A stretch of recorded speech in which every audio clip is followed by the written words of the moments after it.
Welcome back. In this lesson, we will go through the annual report of P&G. It includes the company's 10K form, which makes it a great example of a fully comprehensive annual report. Usually, it is very easy to find the annual report of a given company.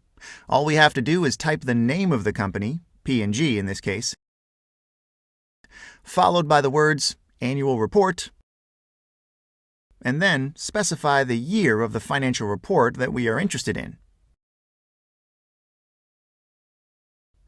As you can see, the first link that appears in Google's search results is a direct link to the company's annual report.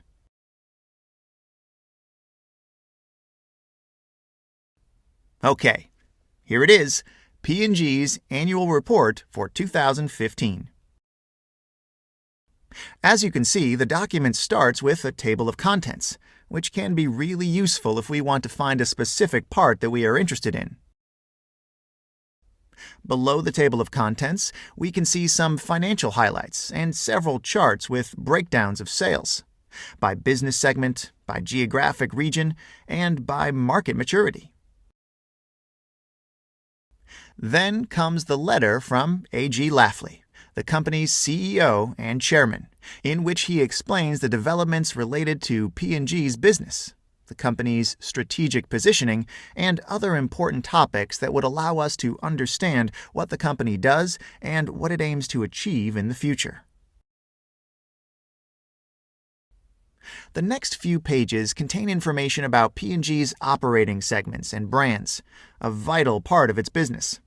I believe that such information is not compulsory, but some companies prefer to provide it to investors in order to facilitate their understanding of the company's business.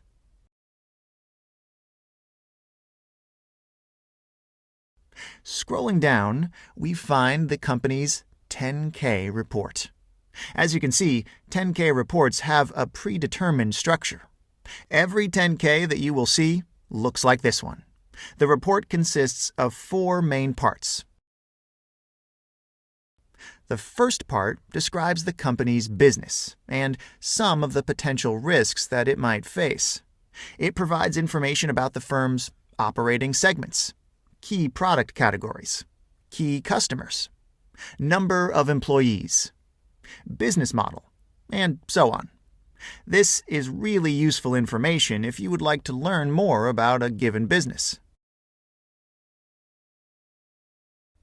The second part of the report contains information about the stock market performance of the company, the dividends that it paid, its high and low price, and a comparison with the rest of the market.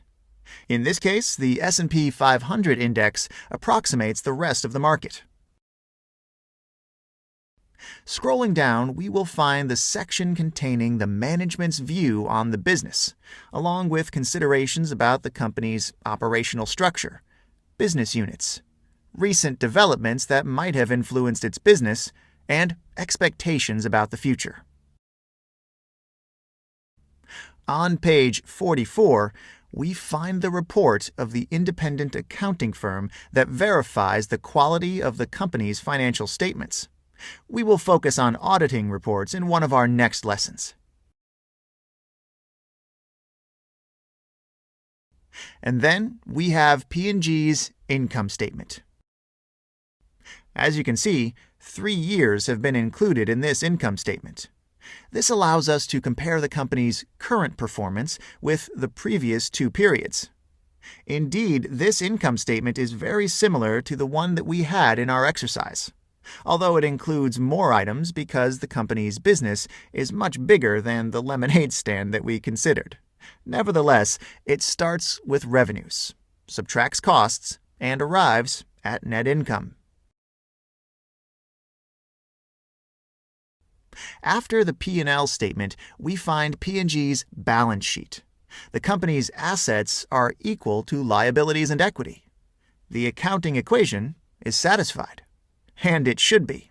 Several thousand people worked on this report. The statement of shareholders' equity shows the changes in the company's equity in a very detailed way. After that, we have the company's cash flow statement, which gives an idea of the cash flow that was generated by the company's business. As we already know, income and cash flow are two different things. Investors are particularly interested in cash flow because it gives them a somewhat immediate idea about the health of the company's business. Net income can be influenced by a number of non-cash items. In the next pages, we can find the notes to financial statements. They include explanations, descriptions, and a breakdown of the large accounts that we saw in the main financial statements, and can facilitate our understanding of what is behind these figures. For example, let's search the note describing intangible assets.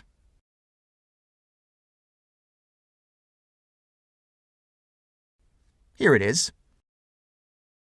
A breakdown of intangible assets, showing that they are divided into two categories: intangible assets with determinable lives and intangible assets with indefinite lives.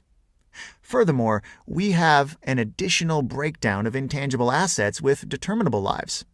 Such details are available for most of the accounts within the company's income statement and balance sheet. I think that this pretty much covers it. My advice to you is to download the annual report of a large company and go through it. Try to understand the structure of the report. After doing this exercise a few times, you will find out that all financial reports have more or less the same structure, which would allow you to work much faster and find the information that you need in the blink of an eye.